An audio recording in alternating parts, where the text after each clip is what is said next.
Welcome, I'm Giulia. And I am Marta. And this is LateMode, a podcast in search of the Zeitgeist.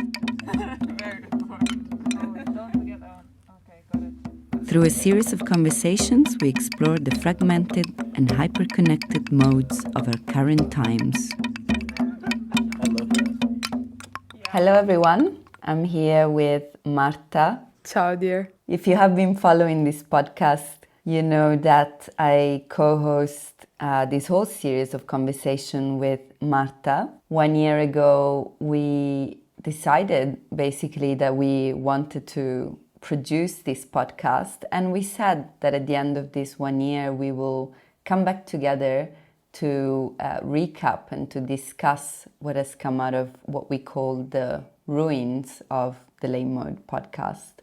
Maybe, Marta, you want to give a little recap precisely of what we have been doing in this year, why we call these topics that the guests have left us with ruins, and what we want to do today. Yeah, of course. That would be my absolute pleasure. So thank you everyone for tuning in today for one last time of this first cycle of LateMode, the podcast in search of the Zeitgeist. Giulia and I came up with the idea of this podcast about a year ago. And we were really excited by the format we chose, because for those of you who have been following LateMode, this will be a little bit boring. For those of you tuning in for the first time, this is how we work. We invite guests that come from our experiences, friendships, daily lives, people who write or do or create things that inspire us. And we invite them for a conversation with the purpose of taking some time to have conversations that we'd love to have in our daily life, but never kind of seem to get to because of running around too much all the time, every one of us. So LateMode became a way to create the space, slow down time, put our hands out, and not yield to this pressure of faster, stronger, better, and instead take time to sit with each other and have conversations. These conversations we wanted to have, which is kind of going into the second part of the title, meaning a podcast in search of the Zeitgeist, were all revolving around the idea of contemporary Zeitgeist. What is that? What is the meaning of Zeitgeist in 2023? Is there such a thing as let's say, a shared spirit of the age, a shared feeling of being alive right now in 2023 on planet Earth? Shout out to all the other podcasts going out there in the galaxy from other planets in the year 2023 or however you account for this year. Thank you guys for making a beautiful interplanetary community of folks fumbling around with microphones. We love you. So what have we found out? This is such an important thing. We tried to build the podcast around a bit of a method. So our idea was we invite a person, we talk with them about their life. How are you? Where are you? What are you doing? What is your practice? How are you feeling? What are you stressing about? What are you excited about? How do you deal with your emotions, etc., etc., etc. And then we would ask them, okay, based on this conversation or on your life work or on the last book you read or a strange dream you had last night, give me a theme. Give me a word, or a bit more than a word if you want, but really should be a word, that we can pass on to the person who will come after you. And then we would take this ruin of that conversation and we would ask the following guests to inhabit it with us, so that the podcast could be like a series of communicant vases, even though these guests never knew each other and were often coming from very different countries or being based in different countries. They would be connected by the cyclical turning of these themes from one person to the next, with us as sort of guides, trying to keep a continuity. Yeah, we're really taking these conversations as a black canvas, right? With these topics, with these ruins giving sort of rise to these different landscapes. Yeah, I love that idea of a different landscape that needs to be inhabited together. And the conversation then also becomes this negotiation of a space.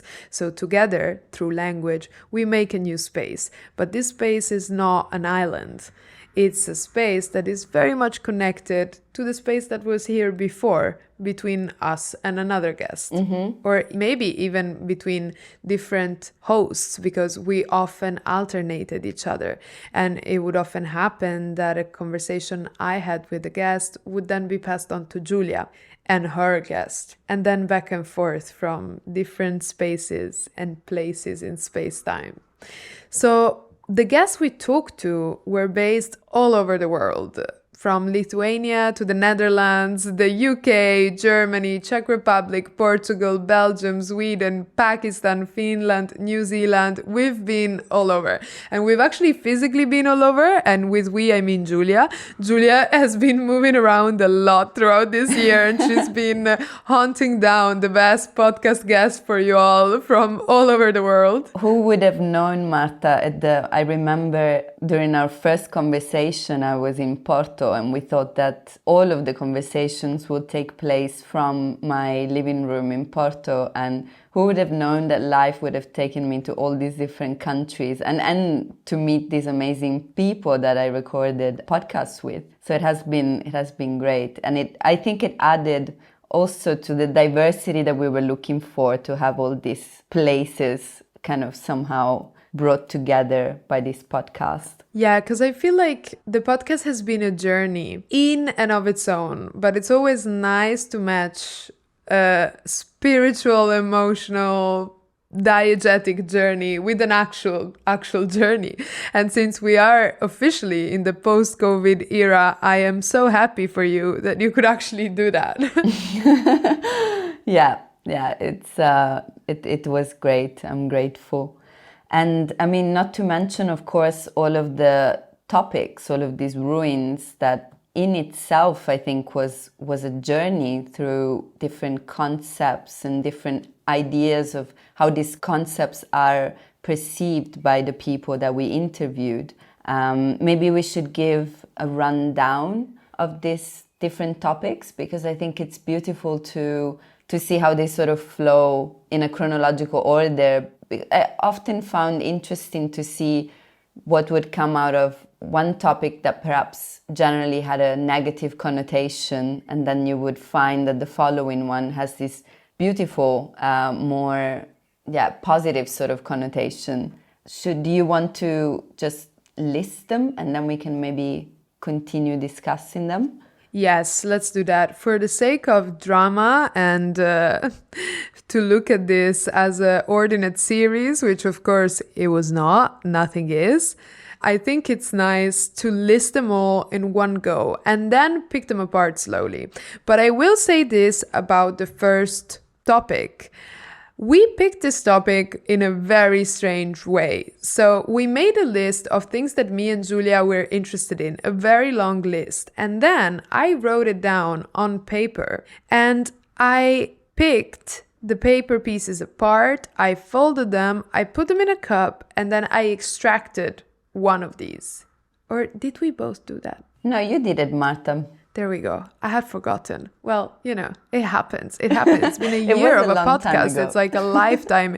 In 2023, a year is like a lifetime. Like if I think about 4 years ago, who is that? So the me that picked this piece of paper, picked a piece of paper with the intersection of art and social science written on it. Now it's all coming back to me. I was in a cafe in Paris, in the Marais. I was feeling nice in my 20s. And I picked this topic and it was discussed by Giulia and Eva. Then afterwards, we moved on to the topic of care given us by Eva, and I discussed that with David. Afterwards, we went into time pressure as a topic, moving on to empowerment, connection, dissociation, economy, humility, balance, remembering, empathy, hope, then integrity, failure, sincerity, slowness, surrender, and finally, fittingly, love. So today, guys, you're listening to a podcast about love. I find that so somehow so fitting that it should end on such a cheesy note as well. Let's make it about love love. It. I really have to thank... It is about love. I mean, Giulia, it's been about love all along. Like, I love you, girl. Like, this is so crazy that we're doing this. Like, let me just say this on a more personal note. Like, the way we met on Zoom, online, during a bachelor's class, and years later, because it's now been like, what, like 2-3 years? Yeah, we're still here doing this. And I mean, this whole podcast has been a labor of love in itself, trying to, first get acquainted to how to do this, then produce it ourselves. And or use a microphone. I mean, with the many problems. In my skill set. I'm sure if people have been following us, they would have noticed this kind of discontinuity of sounds every now and then, but I think it adds to it. And I have to say, we did a pretty good job for first time, but a lot was learned, which is always good. And I mean, after listing all of these topics and going back to our question, a podcast in search of the zeitgeist, what do these topics basically tell us about our current times? Do we even need to use this term, zeitgeist? What has come out of these ruins that we listed? I actually think that for me, the most striking thing that I see when I see all these topics together is basically that they cannot be so easily unified. That's the first thing that comes to mind. And with our intention to use conversation as a method to explore what is going on in our current time, to me, this podcast has highlighted really the importance of having these spaces. So every time a conversation took place, so the final moment of reflection really showed me, and I guess every guest, the importance of really talking about things with one another, to find out where do we stand, what do we actually think, how can we put ourselves into the shoes of another person to try and really learn how they perceive the now, what is going on in their lives, how are they different from me, and what I can learn from them. So I think a lot of these conversations were really about this, essentially, about taking these topics and understanding that it is not easy to give a definition of, for example, economy, humility, remembering. So these topics have so many different connotations and meanings that we have to kind of, in a way, surrender to be like, okay, this is what I think, but I'm open to listening to another person to understand what they think about it. That could be very, very different from what I think. But what have you made out of the ruins, Marta? If I may add to that, Giulia, I think that this listening you mentioned was really so important for me. I feel like both providing a space in which people can feel listened to. So what does it mean to take conversation as method? I feel like throughout this year we've had a very first taste of it that is so exciting because it involves deep, active listening. It involves creating a space where people feel comfortable to share things with you, and not just because you give them the instruments to speak, but because you tell them, I am so interested in what you have to say. If I could do anything valuable with my time today, it would be to take 2 hours of my life apart just to listen to you.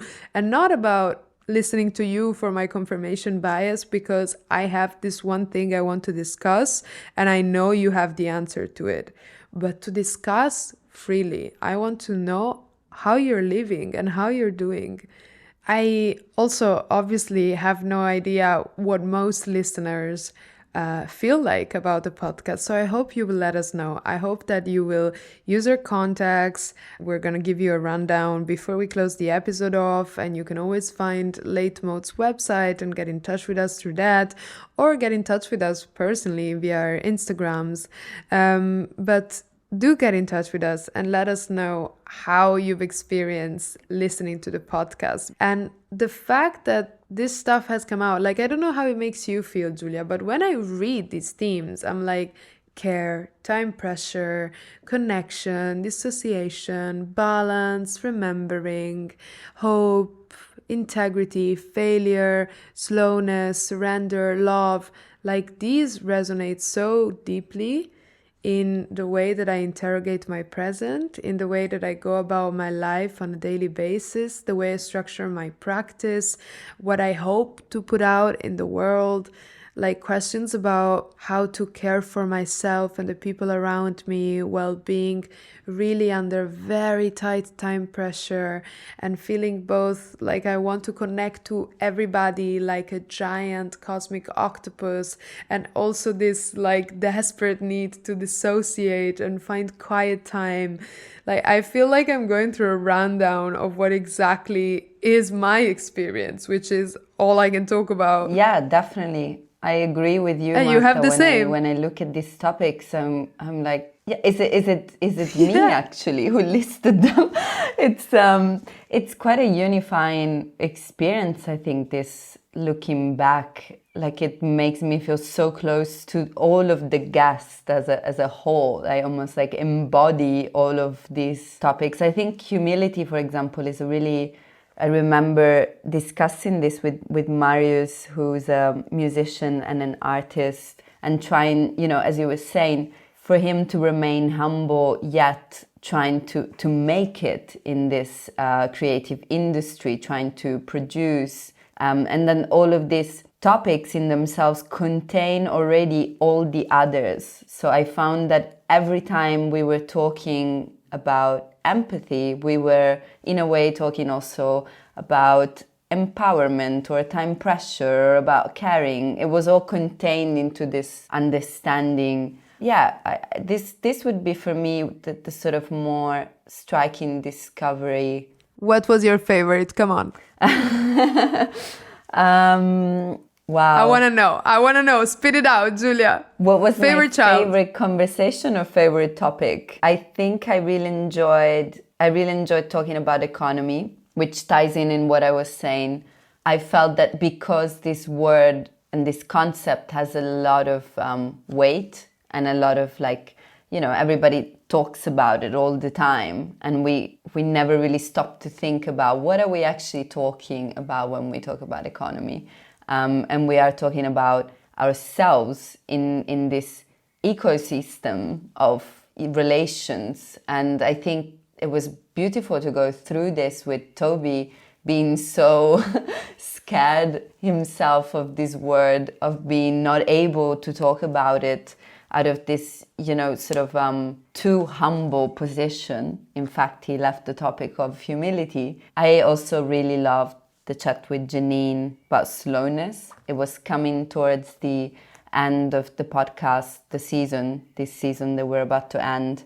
And I was at that point in time really with a lot of pressure on myself, to get things done, etc. And talking about slowness and kind of reminding myself that this podcast was a way to slow down too, brought me back to the reasons why I am involved in so many different things, so many different creative endeavors.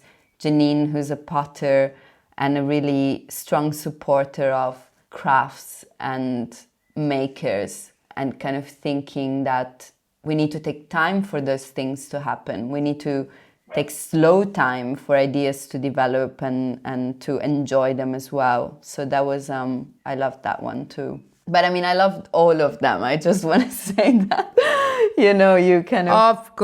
Of course. We could never pick a favorite child, but we did, and we are going to, for the sake of brevity, Yeah, because... Tell me yours. When you do a podcast on slowness, you can take 1 hour to record it, which is what is awaiting you, by the way. But It's worth it, I can assure you. It's a beautiful conversation with a very intriguing story about, published books that were somewhat unfinished and were found years later, and a giant road trip across New Zealand to find the ceramic glazes and geology and pottery and history and remembrance.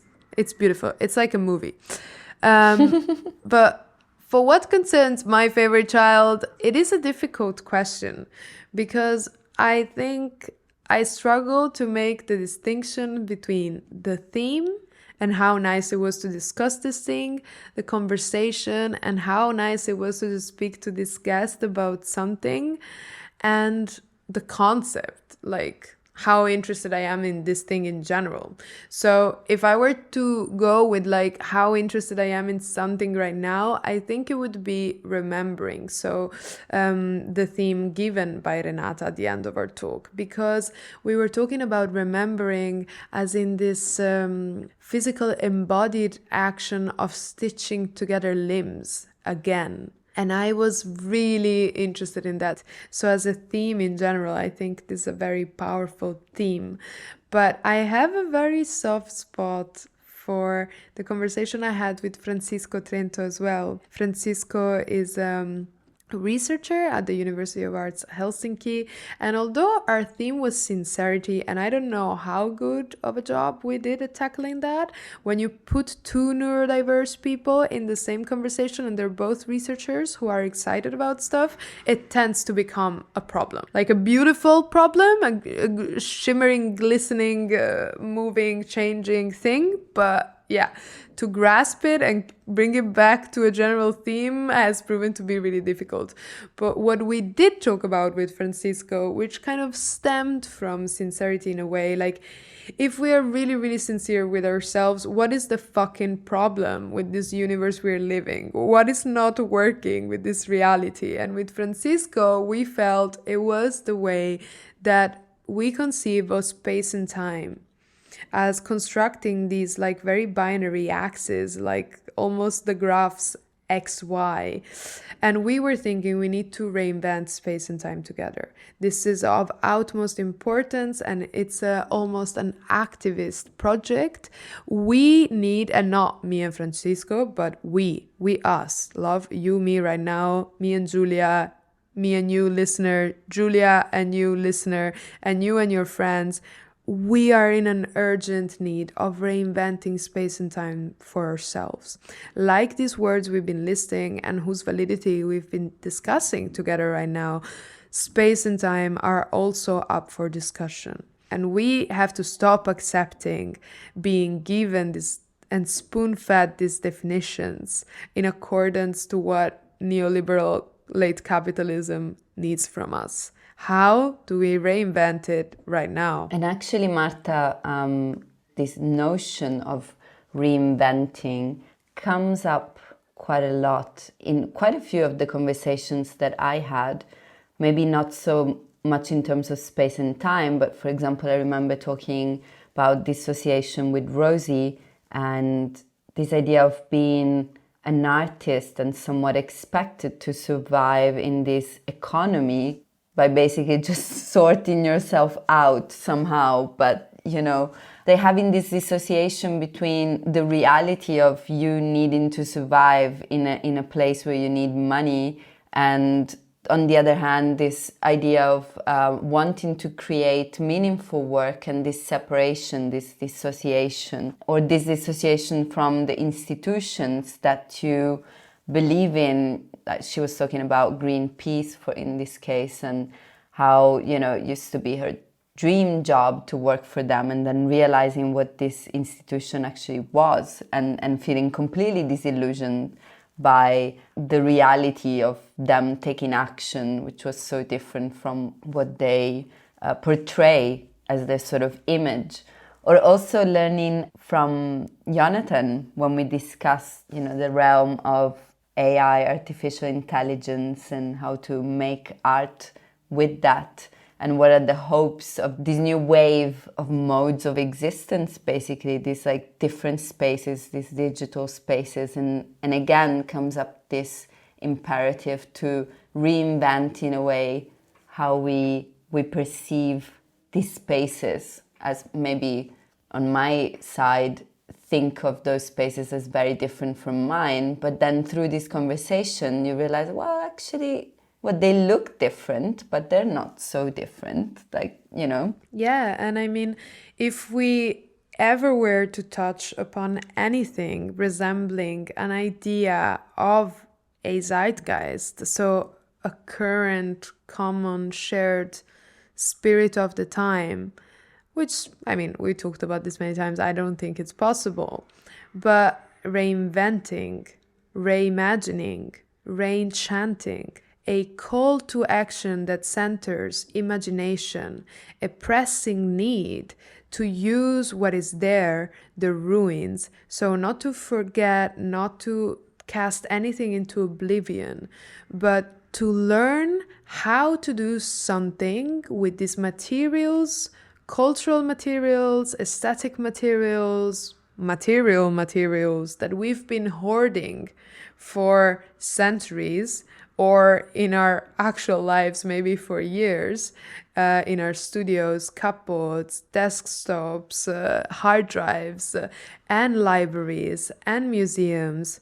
How to stop pretending that these ruins have to be there untouched and signed up to the UNESCO World Heritage to be forever immutable, but rather start using them again, reinventing with them, reimagining with them, re-enchanting the world with them, as Federici calls us to do in her powerful book, which has of course been a huge inspiration for this podcast, together with the work of Federico Campagna. We mentioned him once again, credit where credit's due. I'm literally recording with a microphone posed on a stack of books, and Technique and Magic is the first one underneath my field recorder. So thank you, Federico Campagna. And for our listeners, please go read their books. Silvia Federici and Federico Campagna are two Italians that, after me and Giulia, you cannot miss out on. Promoting our own country fellows in this episode.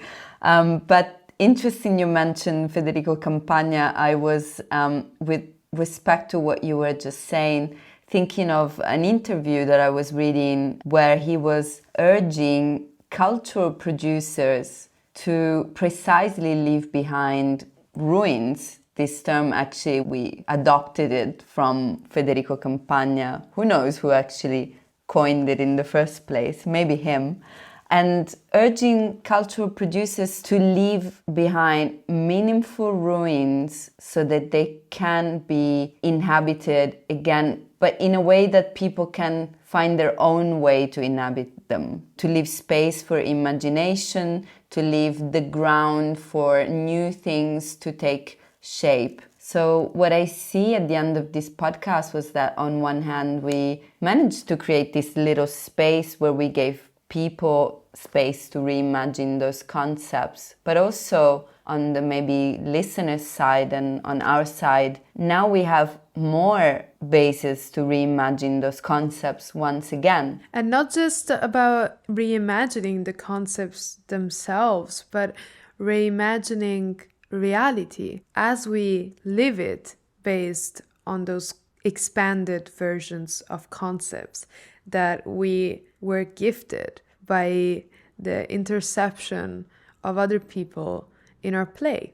People who have been generous enough to come and play with us, sometimes without even knowing us, as was the case for me and Fazal Rizvi, whom I contacted on Instagram on the basis of just loving his art.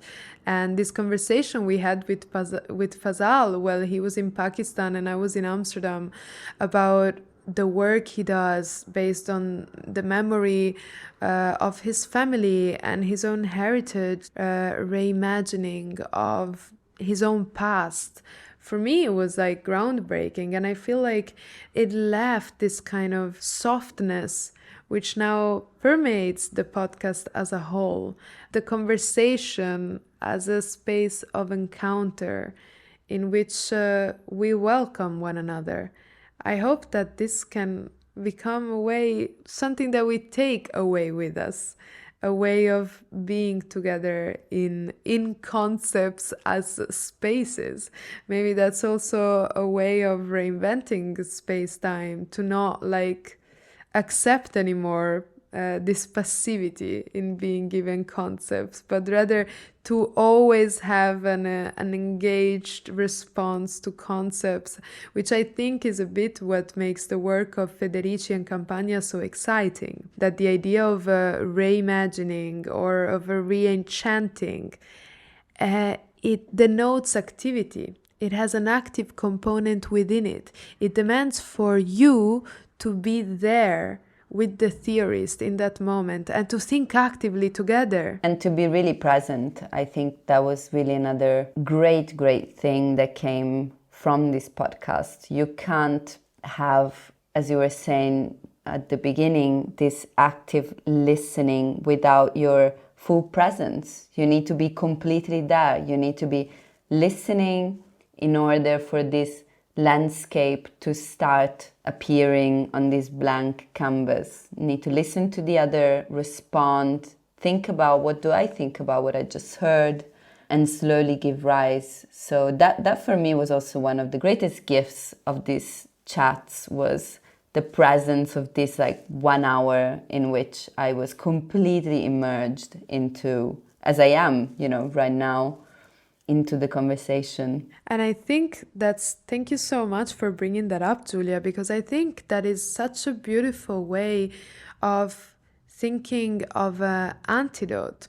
So there's a lot of positive themes that have emerged of our conversations, and I think we're lucky in being surrounded by really proactive and positive people. So even when given themes like failure, they definitely took a soft swoon at it. But I do feel like there are some themes that denote an anxious way of being in the world, which I definitely empathize with, and it's definitely part of my daily life. So this presence of time pressure and dissociation and economy seen as this monolithic thing that I have no agency of, and the hope that I can be going around with empathy and integrity, but feeling like I always run short of this and I'm never doing enough, and thus I'm a failure. And, I sometimes also actually surrender myself to this kind of feeling. But I do feel like this idea of an exercise of presence that you just named is an antidote to that. And that is what LateMode as a conversational experience really brought up for me. The idea of making an exercise in presence, or in being present. And I feel like I am only now having this realization as I speak right now. And I'm realizing that's love.